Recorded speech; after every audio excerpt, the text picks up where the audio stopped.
Hey, welcome to Purpose Media, another episode with Building with ARA. My name's Angel. This is Rosalind. Sorry. You were...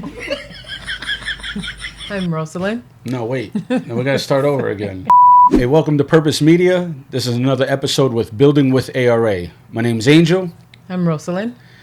And we want to talk to you guys about something very important today. On today's episode, we're going to go ahead and discuss stepping out on faith. We're going to discuss what that means. We're going to discuss what it doesn't mean. We're going to kind of go over how do you start from scratch? How do you start something? Many of you guys out there in the internet world, you guys have like an inner desire and a passion to do something, but sometimes you just don't quite understand where to begin, where to start.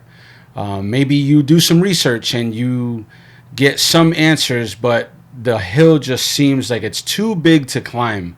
So in today's episode, we're going to talk about what that means and kind of dive deeper into a little bit of the details on how we got started and what it looks like in the beginning, what it looks like when you got some traction, and then what it looks like when you start compounding that traction and you start growing something that eventually becomes scalable. So Rosalind, today we're going to just kind of reverse back a little bit in regards to how did we get started?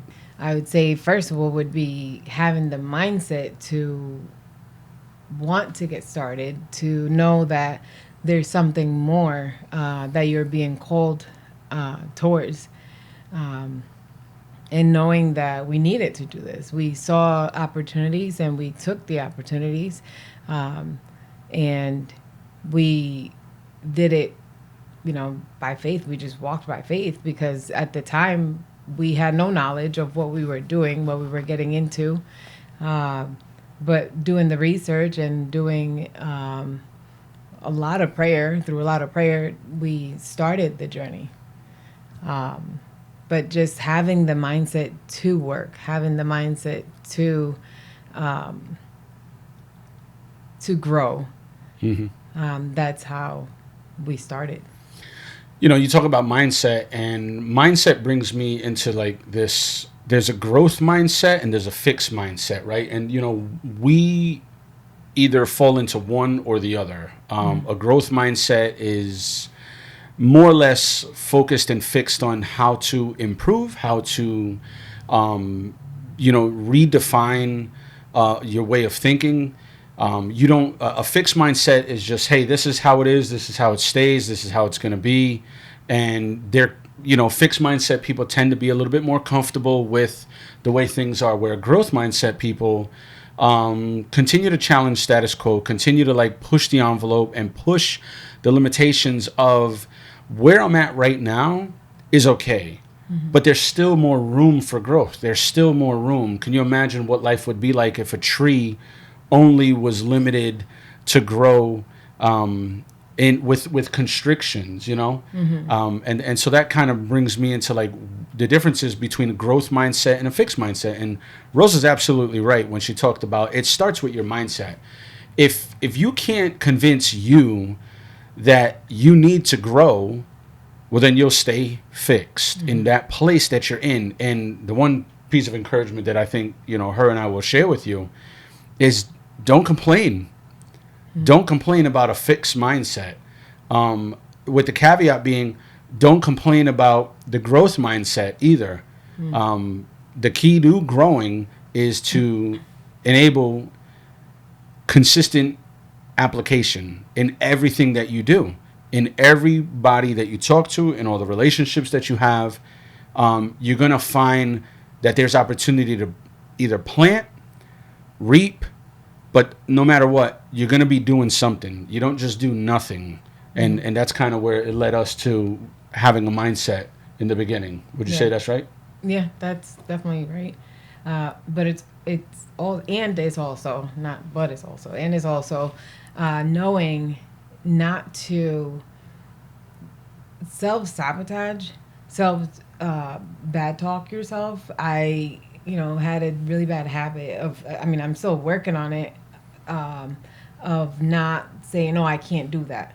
I'll never be able to do that. Mm-hmm. It's, I can't do that right now. And it's funny because we heard something today that said something similar. I'm like, it's amazing because there was so many times that I caught myself saying, I just don't know how to do that. I just can't do that. And that gets you stuck. Your mind's stuck. Like you are just fixing the thought. And it's just, like God gave us the ability to learn. And that's, you have to apply yourself to be able to do it. Because if you complain, if you get complacent, uh, it's just going to be that.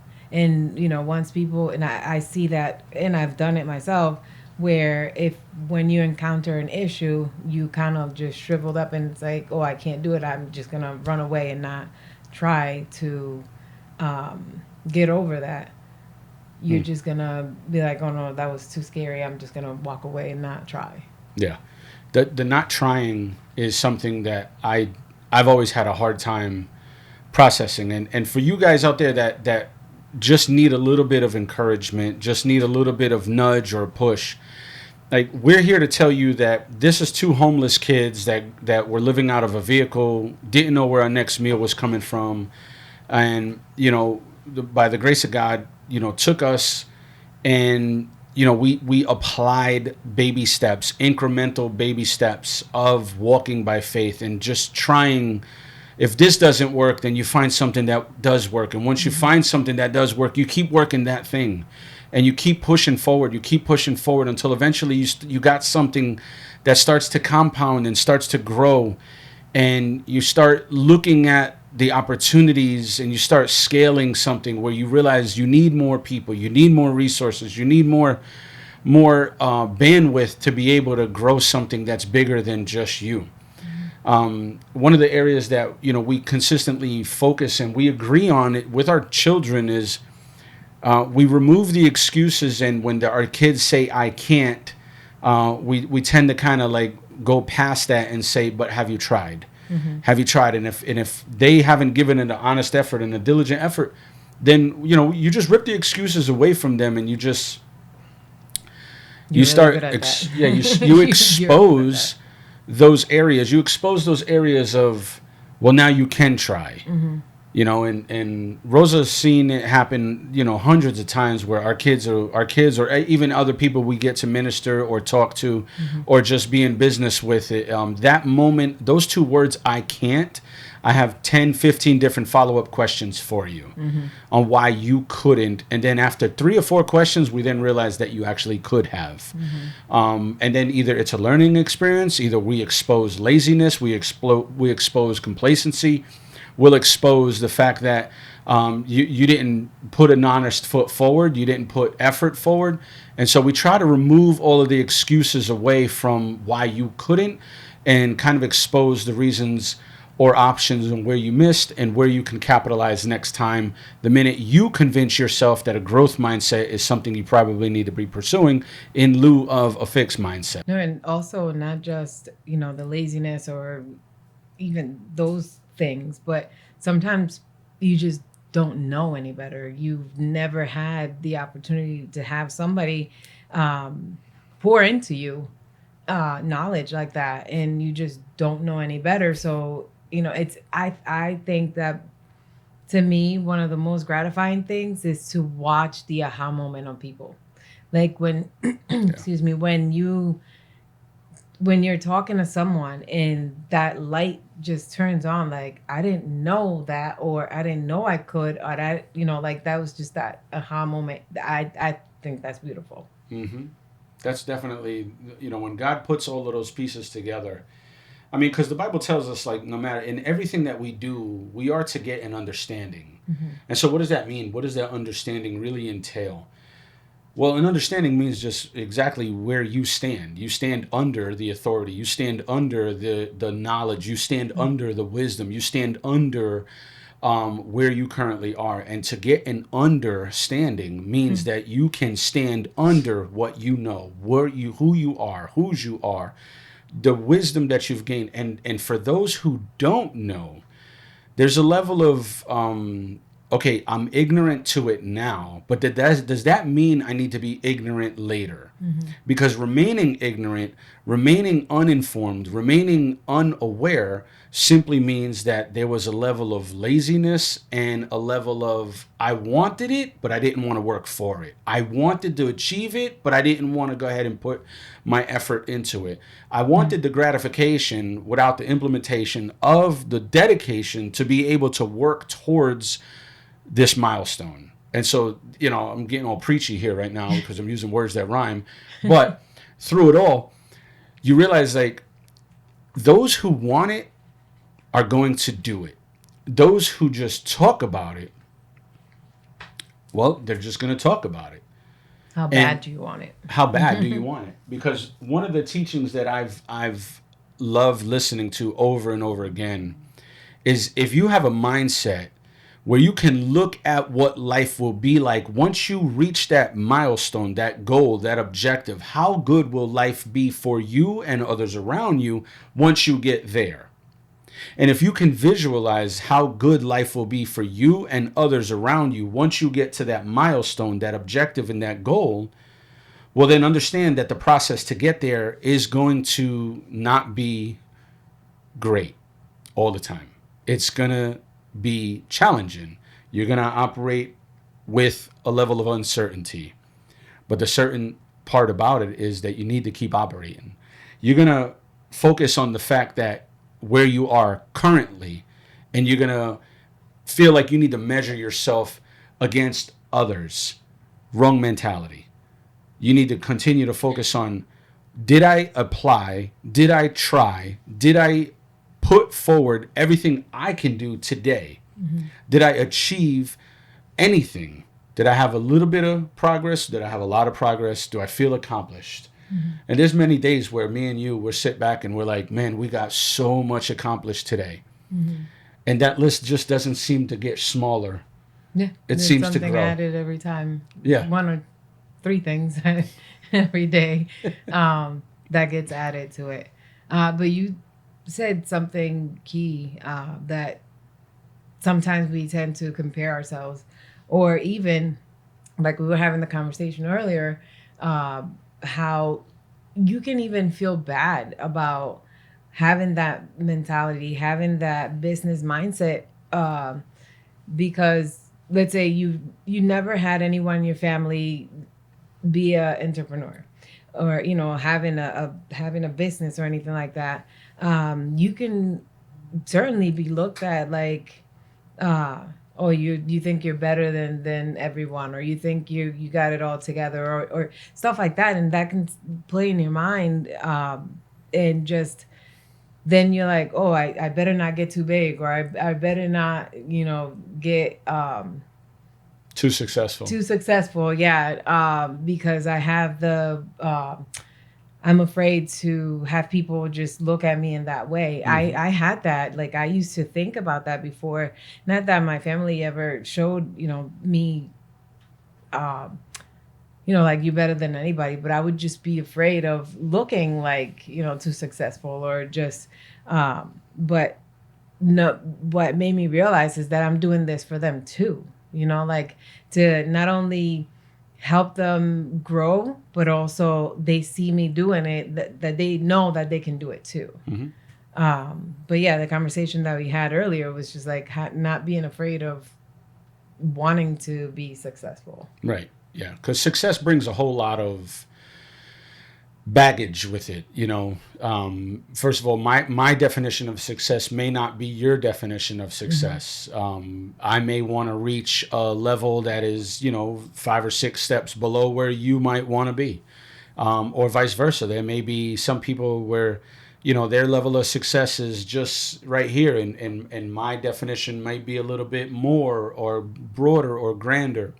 And so just understand that when you define success, it's really determined about the assignment that God has for you and the purpose on which he put in you, in order for you to go ahead and achieve that with a peace that is within you, and understanding that even when you hit that level of success, there may be more that's required of you, because that milestone, maybe God hasn't yet revealed to you. I'm only brought you this far because now this journey has prepared you for the next leg and what's in store to come after. And so never put limitations on what God has called you to do. I don't think that there are so many people, men and women in the Word of God, that we typically define them as one thought or more in the Word of God. When we think of Jonah, we think of like, okay, Jonah was swallowed by the fish, or Jonah was rebellious. Not a lot of folks think of Jonah as an evangelist, right? Not a lot of people think of Jonah as a prophet who came to restore hope in a land. Many people think of Samson as strong and powerful, but a lot of people don't think of Samson as somebody who was hard-headed, didn't listen, stubborn. And so we put these labels on people, Paul, the apostle, the great apostle. And we forget that he was a murderer. He was a dual citizen. We forget that Thomas was always the doubter. Thank you for saying that. Thomas was the doubter. But we don't recognize the fact that Thomas was a prayer warrior, that Thomas was a contributor. Thomas did so much during his apostleship. And he was a man of God that went to and from and proclaimed the good news. And we think of Peter as the rock, and I can go on and on and on. But my point is that when people look at you and they put a label on you, what does God say? What does he say when yes, for this season, your destiny for this season is to go from point A to point B. But during that season, as we know, seasons change and life changes. So your calling on where your destiny is, you might have to meet and fulfill multiple seasons in your life to ultimately fulfill a destiny that God called you to fulfill in this one thing called life. Many of us will wear many hats. Many of us will go ahead and contribute many things throughout life. But the goal is just you keep moving forward. You keep going. You keep pressing on. You stop thinking of all of these excuses. You stop coming up with reasons why you can't.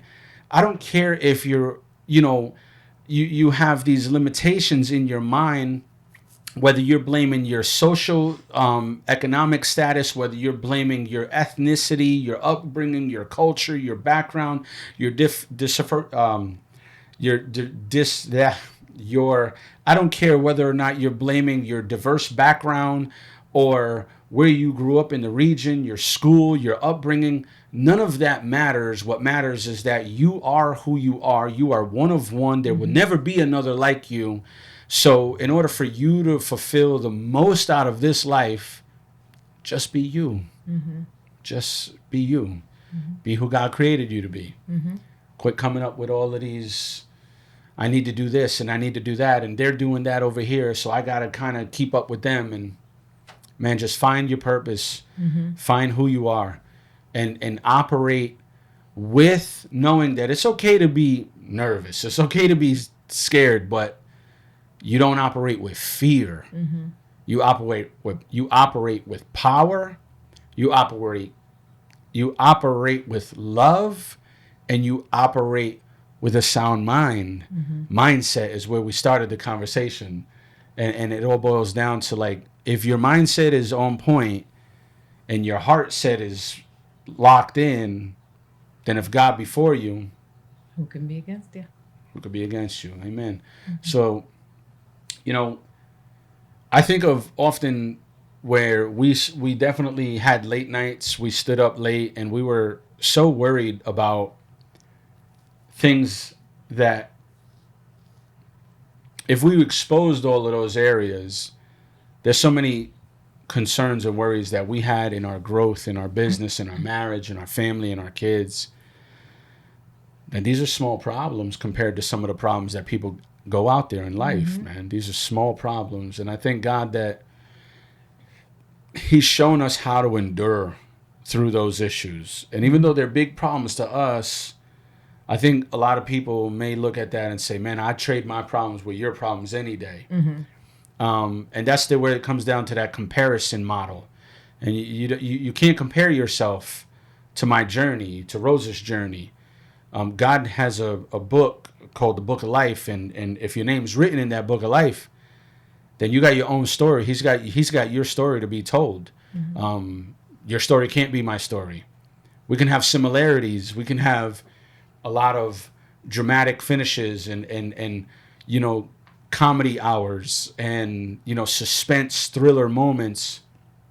But in order for the book and the chapter to be closed, it has to be your story. And we're just here to encourage you to definitely pick up yourself and move in a direction where you are being encouraged, where you're being mentored, where you're being coached, where you're being advised, and ask questions. And if you don't know what to ask, like Rosa said, just try to figure out what you don't know. And if you can figure out what you don't know, that typically produces questions that you can go and access some of the information to help you be aware on how to start in this entrepreneurial mindset, this growth mindset, this mindset of you can continue to do what everybody else is doing, or you can start to do something that nobody else is willing to do. And you can become available to a group of people and serve them at a capacity that is greater than what you can imagine. And get paid for it. Yeah. And not only real estate. I mean, there's so many different businesses. Like you said, you're one of one. God gave everyone, everybody has their own niche. There's a lot of industries to get started. One of the lessons that Rosalind and I learned was that there's really only two types of business models, right? You can do a product model, or you can do a service model. What does that mean? What does what mean? Both. Oh, good question. Maybe they want to know. Products are something that you develop and that you distribute for sale, whether it be, commodities, whether it be products, whether it be books, whether it be, it's a one and done. If I wrote a book and I sold, 1,000 copies of the book, then the work that I had to put in that book took me one time to do it. I sold 1,000 copies, and thus I paid the publisher. I had upfront costs, and you're not going to see that fruit produce yet. But eventually, if you have a good enough product in your business, you can then sell that product over and over and over again, having a recurring residual income. On a service model, you have to provide a service and your time in exchange for compensation. And so the service industry, the service businesses are typically limited by resources and time, where a product-based industry is limited by how much work is involved in the very beginning up front. And then once you can mass produce something, you can have orders or people purchasing that specific product as many times as you want, and you do the work up front, and that payment just keeps coming and coming and coming until it's no longer available, or you kind of got to scale up and grow and either increase to meet the demand on the to be able to replicate that product or service for your clients. About those. Hey, from the bottom of our heart, man, we just want to say thank you for watching. We really appreciate you guys tuning in with us. We want to continue to make more content, so if you could do us a favor, help us with the algorithm. Don't forget to hit the like button, to subscribe, and to share. Bye. Bye. I can't.